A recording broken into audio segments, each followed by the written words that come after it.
Hello বন্ধুরা, কেমন আছো সবাই? আশা করি ভালো আছো। আমিও খুব ভালো আছি। স্বপ্ন উড়ানে তোমাদের সবাইকে স্বাগত জানাই। আজ রাখি পূর্ণিমা। আর রাখি পূর্ণিমার শুভ যোগ যেহেতু একটার পরে পড়েছে, সেজন্য আমরা সকাল থেকে কেউই দাদাকে রাখি পরাইনি। তাই দিদি বিকেলবেলায় এসেছে দাদাকে রাখি পরাতে।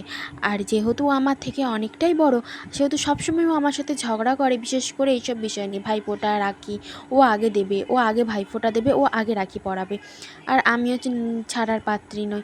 আমিও বলি আমি কেন আগে ছাড়বো, আমিও আগে পড়াবো। কিন্তু ওই যে রাখি বাঁধতে বাঁধতেও আমার সাথে ঝগড়া করছে, বলছে না আমি আগে বাঁধবো।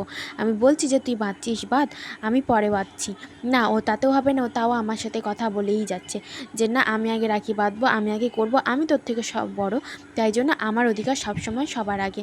আর দাদাকেও দুটো রাখি পরাচ্ছে, যেহেতু এইটা বড় রাখি সেহেতু এটা বেশিক্ষণ হাতে রাখতে পারবে না, সেজন্য ছোট একটা রাখি পরিয়ে দিচ্ছে, যেটা ও সবসময়ের জন্য পরে থাকতে পারবে। গিফট দেওয়া নিয়েও দাদার সাথে একটু ঝগড়া করে নিল, বলছে দে গিফট দে। ও বলছে না আমি গিফট দেবো না। দিয়ে তারপরে ও উঠে পড়লো। আমি বললাম ওঠ, এবার আমি দাদাকে রাখি বাঁধবো। দিয়ে যে আমি দাদাকে রাখি বাঁধার জন্য বসে পড়েছি। আর এই যে আরতির থালাটা আমি সাজিয়েছি, আরতির থালা দিয়ে ওকে একটু বরণ করে নিলাম। তারপরে কপালে একটু চন্দন, একটু সিঁদুর দিয়ে একটু কপালে একটা ফোঁটা দিয়ে দিলাম।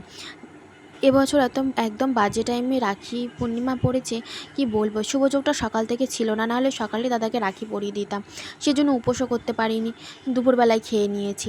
যেহেতু জানি দাদাকে বিকেলবেলায় রাখি বাঁধবো, কতক্ষণ না খেয়ে থাকবো বলো তো। আর দাদাকে না খাইয়েও থাকতে দিইনি। আমি বললাম তুই খেয়ে নে, যে আমাদের রাখি বাঁধতে বাঁধতে বিকেল হয়ে যাবে, তুই ততক্ষণ না খেয়ে থাকতে পারবি না, তার থেকে তুই খেয়ে নে। আর আমিও ওই দিদির মতন একটা আরও বড় রাখি বেঁধে দিয়েছি। আর এই যে দাদা যেহেতু সুগার ফ্রি মিষ্টি, ও এমনি মিষ্টি খেতে চায় না, দাদার জন্য তাই সুগার ফ্রি মিষ্টি নিয়ে এসেছি। আর এই যে মিষ্টি খাইয়ে দিয়ে আমি প্রণাম করছি। আর ও আমাকে বলছে এই শুয়ে পড়ে দাদাকে প্রণাম কর। আর আমি বলছি দে আমার গিফট দে। দাদা বলছে না আমি দেবো না। আমি বলছি না, গিফট না নিয়ে উঠবো না। বাড়িতে যেহেতু এবছরে নতুন বৌদি আছে, সেই জন্য ও ভাবছে এরা কারা, এরা ভাই বোনের সাথে কীরকম ইয়ার্কি ঠাট্টা কীরকম করে। ও প্রচণ্ড রকম হাসছে যে আমরা এত রকম ইয়ার্কি করছি।